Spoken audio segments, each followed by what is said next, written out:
নমস্কাৰ বন্ধুসকল, সকলোকে এই মুহূৰ্তত মোৰ ইউটিউব চেনেল পংকজ জিলিমকালৈ স্বাগতম জনাইছোঁ। আৰু মোৰ ইউটিউব চেনেল পংকজ জিলিমকালৈ আপোনালোক সকলোকে স্বাগতম জনাই দিব ওলাইছোঁ এটা বিশেষ গুৰুত্বপূৰ্ণ খবৰ। বন্ধুসকল, এই ধাননি পথাৰৰ মাজে মাজে এনেদৰে খোজকাঢ়ি গৈ থকা এই ব্যক্তিজন কোন জানেনে?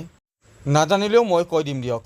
যিসকলে মোক ব্যক্তিগতভাৱে চিনি পায় তেওঁলোকে নিশ্চিতভাৱে জানিব এয়া মই, আৰু যিসকলে চিনি নাপায় তেওঁলোকক মই কৈছোঁ যে এইজনে হৈছে পংকজ লিমকা, পংকজ মাহাতো। আৰু ঈশান নিউজৰ মই সাংবাদিকতা কৰি আছোঁ, লগে লগে নিয়মীয়া বাৰ্তা বাতৰি কাকততো সাংবাদিকতা কৰি আছোঁ। আৰু ৰাইজৰ দুখ দুৰ্দশা আচলতে বুজাবলৈ বা ৰজাঘৰীয়াক দেখুৱাবলৈ বা জনপ্ৰতিনিধিসকলক দৃষ্টিগোচৰ কৰাবলৈ আমি কি ধৰণে কষ্ট কৰিবলগীয়া হয় সেই দৃশ্য দেখুওৱাৰ সমান্তৰালকৈ এই দৃশ্য দেখুৱাই আপোনালোকক দিব ওলাইছোঁ এটা বিশেষ খবৰ।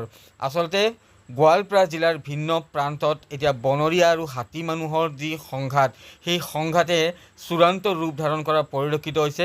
আপোনালোকে নিশ্চিতভাৱে যিসকলে মোৰ ইউটিউব চেনেল পংকজ লিমকাৰ ছাবস্ক্ৰাইবাৰ হয় তেওঁলোকে মাজে সময়ে দেখি আহিছে যে মই কিদৰে গোৱালপাৰা জিলাৰ ভিন্ন প্ৰান্তৰ হাতী আৰু মানুহৰ যি সংঘাত তাৰ যি খবৰ, সেই খবৰসমূহ আপোনালোকক দি আহিছোঁ।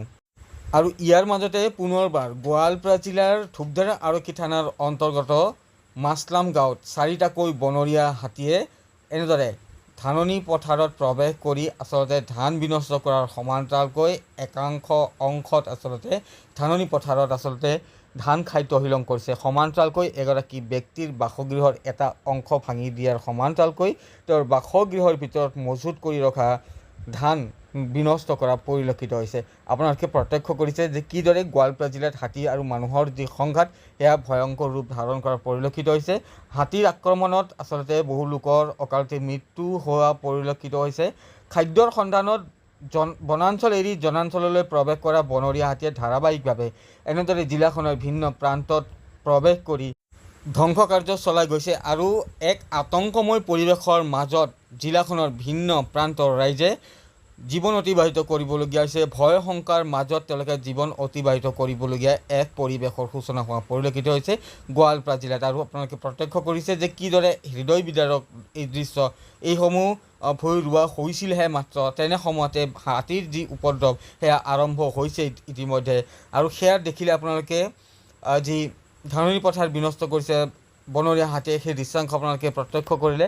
আৰু এই মুহূৰ্তত আপোনালোকক দেখুৱাই আছোঁ যে ধূপধাৰা আৰক্ষী থানাৰ অন্তৰ্গত মাছলামৰ একলব্য ৰাভা নামৰ লোকজনৰ বাসগৃহ এটাৰ বেৰ এটা এনেদৰে ভাঙি তহিলং কৰিছে।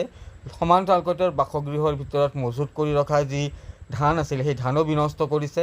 তো আপোনালোকে ভাবক যে কিদৰে এতিয়া বনৰীয়া হাতী আৰু মানুহৰ যি সংঘাত সেয়া কিদৰে চূড়ান্ত ৰূপ ধাৰণ কৰিছে জিলাখনৰ ভিন্ন প্ৰান্তত। আৰু তাৰ মাজতে মাছলামতো দেখিবলৈ পোৱা গ'ল বনৰীয়া হাতীয়ে এনেদৰে উপদ্ৰৱ চলালে আৰু কেইবাগৰাকীও খেতিয়কৰ ধান খেতি বিনষ্ট কৰাৰ পৰিলক্ষিত হ'ল।